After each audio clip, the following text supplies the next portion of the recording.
Okay, so let's start with this. So today we are going to discuss what is cybersecurity, what are its domains, what is hacking, and all the real world breaches that has happened in the past. Okay, so without wasting any time, let's start. Okay, cybersecurity को usually ना लोग hacking से link करते हैं, which is actually true. cybersecurity में major चीजें hacking से ही होती हैं. And without hacking, cybersecurity is just like protecting a hardware or software, but it's not possible. Okay. So cybersecurity itself में दो वर्ड को कंबाइन करके बना है, जिसमें एक वर्ड है साइबर और दूसरा वर्ड है सिक्योरिटी. ठीक है. साइबर क्या होता है? सो cyber means anything that is available on the digital world, which means हमारा फोन, हमारा लैपटॉप, हमारी बैंक एप्लीकेशन, इंस्टाग्राम अकाउंट, या फिर हमारे कोई गवर्नमेंट के सर्वर्स हो गए, या फिर Facebook account, LinkedIn account, anything that is present in the digital world is cyber, is called cyber और इज रिलेटेड टू साइबर. ठीक है. अब सिक्योरिटी क्या होता है? सिक्योरिटी मीन्स सभी को पता है protection. So in keeping these keeping things safe from harm, theft और damage, locks, alarms, guards, but for digital world. तो इसको एक बार हम ऐसा भी समझते हैं, जैसे मान लो एक कोई घर है. ठीक है. घर है. घर को बचाने के लिए हम क्या लॉक्स लगाते हैं घर पे? लॉक्स लगा लिए, सिक्योरिटी कैमरास लगा लिए, अलार्म्स लगा लिए. ठीक है. अब ऐसे ही हमारा एक डिजिटल वर्ल्ड है साइबर, जिसे हम साइबर कहते हैं. Anything that is available in the digit. हमारा फोन का डेटा हमें बचाना है, हमारी वेबसाइट्स हमें बचानी है, हमारे सर्वर्स हमें बचाने हैं, हमारे अकाउंट्स हमें बचाने हैं, बिकॉज उस पे बहुत सारा कॉन्फिडेंशियल डेटा पड़ा होता है. एंड आज के टाइम पे data is something that is very very very important. And सबसे ज्यादा मेरे पैसों में डेटा ही बिकता है. एंड जब हम आगे चलेंगे ना थोड़े से उसमें, मैं आप लोगों को दिखाऊंगा बहुत सारे पब्लिक डेटा है, जैसे आधार कार्ड वगैरह हो गया, पैन कार्ड, ड्राइविंग लाइसेंस, ये ऐसे ही गूगल में पड़ा रहता है and nobody cares about it. So yeah, data is one of the most expensive thing, and that is we have to protect. Or anything that is available in our digital world is called cyber, and to protect them is called cyber security. ठीक है. So it says protecting digital things from digital threats. Now there are total 8 domains of cyber security. ठीक है. अब इसको हम ऐसा भी समझ सकते हैं, जैसे यहाँ पे दिया हुआ है, एक मान लो एक हॉस्पिटल है. ठीक है. एक हॉस्पिटल है. अब हॉस्पिटल में बहुत सारे जने होते हैं. हम जैसे पकड़े तो डॉक्टर्स हो गए, सर्जन्स हो गए जो आते हैं, उसके बाद रिसेप्शनिस्ट बैठती है, क्लीनिंग स्टाफ होता है, और उसके बाद लैब टेक्नीशियंस होते हैं, एंड देन बायोटेक वाले बंदे होते हैं, फार्मेसीज भी होती हैं. ठीक है. अब इन सब को है तो एक ही बिल्डिंग है पूरी. अब इन सब के जॉब रोल्स अलग है, इन सब की ड्यूटीज अलग अलग हैं, सब डिफरेंट डिफरेंट काम करते हैं. सेम ऐसा ही साइबर सिक्योरिटी में भी होता है. इसमें टोटल हमने 8 डोमेन्स लिए हैं, जो कि 8 डोमेन्स होते हैं, सबकी ड्यूटीज अलग अलग होती है, बट सारे आते साइबर सिक्योरिटी में ही है. ठीक है. अब जैसे फर्स्ट डोमेन हम लेते हैं, जो है नेटवर्क सिक्योरिटी. अब नेटवर्क सिक्योरिटी वो होता है, these are the individuals who protect the data that is in being transferred through pipe. सो जैसे एक एग्जांपल लेता हूँ.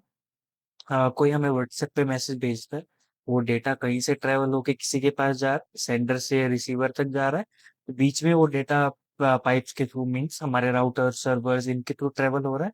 उनको प्रोटेक्ट करने की जिम्मेवारी इनकी होती है, नेटवर्क सिक्योरिटी वालों की.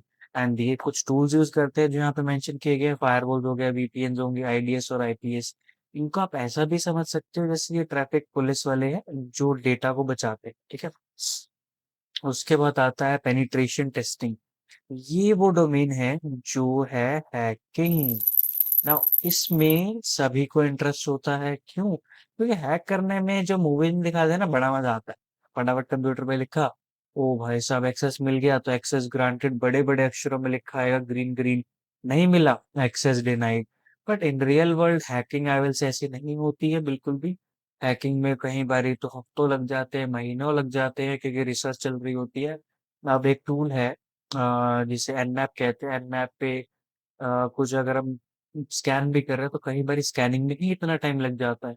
अब पेनिट्रेशन टेस्टिंग क्या होती है? पेनिट्रेशन टेस्टिंग होती है hack system legally to find weakness before bad guys do. मतलब कंपनीज हायर करती हैं आपको हैकर्स को सो इसे एथिकल हैकर भी कहते हैं। So this is called ethical hackers as well. ठीक है? कंपनीज हायर करती है एथिकल हैकर्स को, क्यों? क्योंकि उनको अपना डेटा प्रोटेक्ट करना है, उनको अपनी चीजें बचानी है। तो उनको कंपनी कहती है कि तुम हमारे को हैक करो और हमें बताओ कि यहाँ यहाँ पे वीकनेस है, यहाँ यहाँ पे वल्नरेबिलिटीज है, कंपनी के डेवलपर्स उनको दूर करते हैं। यूजुअली कंपनीज में ऐसा होता है कि आप पेनिट्रेशन टेस्टर की जॉब सिर्फ वल्नरेबिलिटीज ढूंढने का होता है, एंड वो उसके बाद रिपोर्ट बना के डेवलपर्स को भेज दी जाती है ताकि डेवलपर उसको फिक्स कर पाए, until unless you are not working in the bio role where you are developing something and you are securing it as well। ठीक है? तो ये होता है। अब हाँ, जैसे ये कितना बढ़िया एग्जांपल दिए हुए हैं यहाँ पे, hired burglars who test your locks, मतलब आपने चोरों को हायर कर लिया जो आपको ये बता रहे हैं कि आपके घर के दरवाजे और ताले कितने सिक्योर हैं, which is very good, right? अगर हमें पहले से ही पता चल जाएगा कि यहाँ यहाँ से चोर आ सकता है तो हम उसको और सिक्योरिटी मेंटेन कर पाएंगे। And this is what we will be majorly focusing on for a while, because I'm preparing for my CEH as well, which is Certified Ethical Hacking course। And yes, so हम इस पे भी focus करेंगे आने वाले कुछ दिनों में। Let's start with the third one। तो third one is SOC and blue team. इसे हम, हाँ सॉरी, इसे हम रेड टीम भी कह सकते हैं। रेड टीम, इसके बहुत सारे नाम है। ठीक है? तो जैसे ये रेड टीम हो गया, ये हो गया ब्लू टीम। अब सॉक वाले क्या करते हैं, दे मॉनिटर 24/7 फॉर लाइव अटैक्स। अब ठीक है, अभी ये क्या करते हैं कि कंप्यूटर के सामने बैठे एनालिस्ट, क्या जो सॉक एनालिस्ट होते हैं, तो वो कंप्यूटर के सामने बैठते हैं, anything they find, any weakness और anything that happens.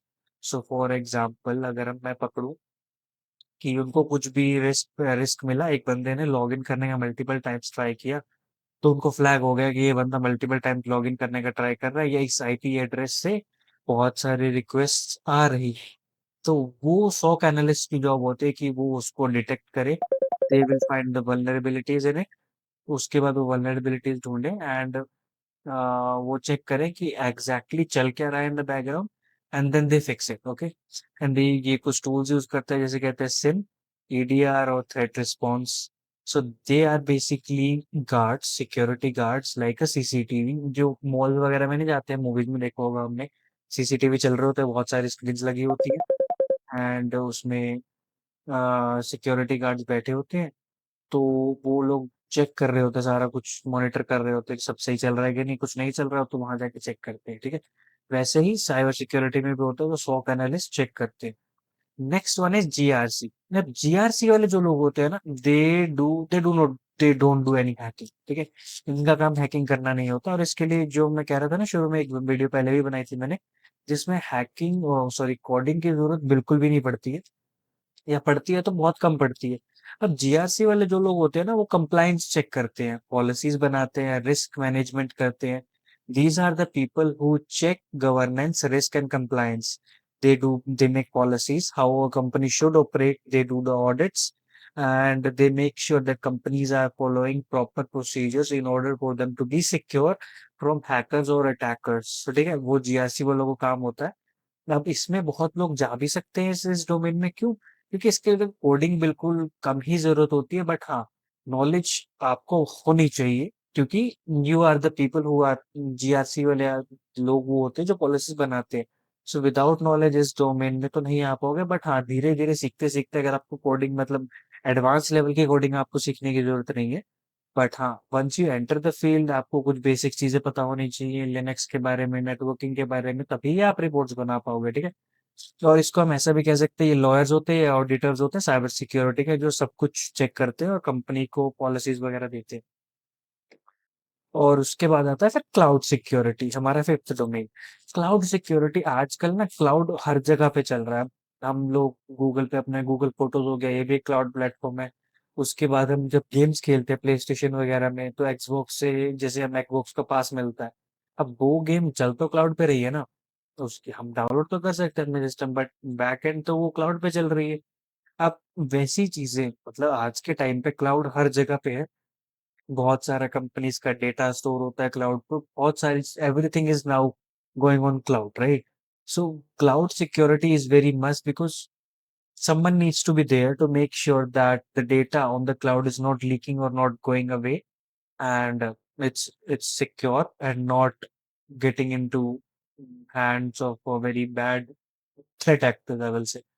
Okay, so secure data on AWS. अब AWS क्या है? Amazon Web Services. They are the people who do Amazon Web Service, like they give cloud services, and AWS होता है Amazon Web Services.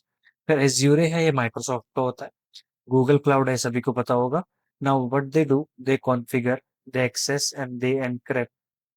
Because encryption is something that is needed to secure the data at the most. Because अगर किसी के हाथ data लग भी गया, तब भी वो डेटा को डिक्रिप्ट करके ये नहीं जान सकते उस डेटा में क्या था. ठीक है, secure, so they are security for your digital storage in the sky. अब स्काई तो इसने ऐसे ही बोलते, cloud is not basically sky. Cloud is like, अगर आपको क्लाउड नहीं पता तो क्लाउड क्या होता है. क्लाउड इज लाइक, ठीक है, मान लो ये एक कंपनी है. ठीक है, इनके पास कुछ सर्वर्स पड़े हैं, ऐसे कुछ सर्वर्स पड़े हैं. अब ये बहुत सारे सर्वर्स रखे होते हैं इनके, बहुत सारे. ठीक है, अब इसके अंदर बहुत सारे सीपीयूज लगे हुए हैं. इसके अंदर बहुत सारी रैम्स लगी हुई हैं. और इसके अंदर बहुत सारी स्टोरेज डिवाइसेस लगी हुई हैं. तो ये क्या करती हैं, जैसे मुझे कोई, मान लो मेरे पास फोटोज पड़ी है. ठीक है, अब मैं क्या करूंगा, मेरे फोन की स्टोरेज फुल हो गई, तो what I will do, I will store this here in their storage, and which is like Google cloud का मान लेते. ठीक है, गूगल फोटोज. सो हम यहाँ पे अपनी फोटो स्टोर करें, बट यहाँ से यहाँ तक यहाँ पे स्टोर हो गई. अब इनको सिक्योर करना, क्लाउड सिक्योरिटी वो लोग की जिम्मेवारी होती है. ठीक है, अब next one is application security. So application security क्या होता है, जब भी कोई एप्लीकेशन बनती है, मान लो कोई एप्लीकेशन बनी, जैसे व्हाट्सएप मान लेते हैं हम कि वो व्हाट्सएप बना. व्हाट्सएप की जो security, while the application is in process. So WhatsApp जब बना या मार्केट में रिलीज होने से पहले, जो डेवलपर्स थे, जो एप्लीकेशन बना रहे थे, उनके साथ सिक्योरिटी टीम बैठती है, विच इज एपसेक भी कहते हैं. और डेवसेक भी होता है, सो डेवऑप्स भी होता है. सो एपसेक वाले जो होते हैं ना लोग, वो क्या करते हैं कि एप्लीकेशन मार्केट में रिलीज होने से पहले, they make sure that during the process of developing it, at every stage of developing it, they make sure that every stage is secure. So ये एप्लीकेशन सिक्योरिटी वाला का काम होता है. वो क्या करते हैं, find and fix vulnerabilities inside application before release. They review the code and do the testing. इनको आप ऐसा भी समझ सकते हो, जैसे क्वालिटी कंट्रोल वाले हैं फॉर सिक्योरिटी के लिए. एंड नेक्स्ट वन है डिजिटल फोरेंसिक्स.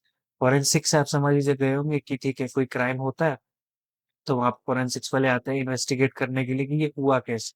ऐसे ही डिजिटल फोरेंसिक्स वाले होते हैं, DFIR जिसे भी कहते हैं. और DFIR means digital forensics incident response. और इसमें क्या होता है कि investigate after attack, what happened, how it was happened, what was stolen. So मान लो किसी कंपनी को हैक किया गया. ठीक है, किसी कंपनी को किसी ने हैक कर लिया. तो डिजिटल फोरेंसिक्स वाले जो होंगे वो ये चेक करेंगे कहाँ से अटैकर आया, उसने क्या-क्या चुराया, कहाँ-कहाँ से उसने वल्नरेबिलिटीज़ ढूँढी, कौन से ग्रुप्स थे, क्या उसने अटैक्स यूज़ किए, कौन से उसने टूल्स यूज़ किए. तो that is the duty of digital forensics. So अब इसमें हम CS है but for computers. Now last one is threat intelligence. अब व्हाट दे डू, जैसे हमारी सीक्रेट एजेंसीज़ नहीं होती, तो वो क्या करती है कि हमें पहले ही बता देती हैं कि ऐसा-ऐसा कुछ होने वाला है. अब ऐसे इसमें थ्रेट इंटेलिजेंस वाले होते हैं. They research hacker groups, their methods, their upcoming threats and study the enemy. So basically they are the people who study the enemy. कि मान लो कोई एक ग्रुप है, हैकिंग ग्रुप है, तो वो कौन सी कंपनीज को या कौन सी इंडस्ट्री को नेक्स्ट टारगेट करने वाला है, किस किस कंपनी में ज्यादा रिस्क है, और कौन से टाइप का टैक्स कर सकते हैं, कौन से टूल्स यूज कर सकते हैं. सो वो थ्रेट इंटेलिजेंस वाले पहले ही पता कर लेते हैं, कई बार कंपनी को एडवांस से बता देते हैं कि ऐसा ऐसा कुछ हो सकता है आपके लिए, so you should be better prepared than lose your all data in one go. So इनको हम ऐसा मान सकते हैं, they are spies who study the enemy and report back to the company और to the organisation in order to protect. ठीक है, तो ये थे टोटल 8 डोमेन्स जिसमें हम जा सकते हैं और जिसमें आप लोग अपना करियर बना सकते हो. डिपेंडिंग अपॉन आप लोग को क्या पसंद है, हैकिंग में जाना है तो पेनिट्रेशन में चले जाओ, रूल्स पसंद है तो गवर्नेंस में चले जाओ, थोड़ा सा फोरेंसिक्स पसंद है तो फोरेंसिक्स में जा सकते हो, रिसर्च करनी है तो थ्रेट इंटेलिजेंस में जा सकते हो, क्लाउड सिक्योरिटी पसंद है तो उसमें भी जा सकते हो, एप्लीकेशन डेवलपर हो आप, या फिर आपको डेवलपिंग में इंटरेस्ट है और थोड़ा बहुत तो अपने साथ जैसे कहते हैं ना एआई वीओप्स ले रहा है, तो अगर आप सिक्योरिटी सीख लेते हो तो ऐसा नहीं होगा कि ये आपकी जॉब ले जाएगा, you have more skill to be presentable in the market, ठीक है। और उसके अलावा हम SOC एनालिस्ट बन सकते हैं जो सिस्टम को रखवाली करे, and they should make sure, ठीक है। तो ये थे टोटल 8 डोमेन जो हमने आज कवर किए।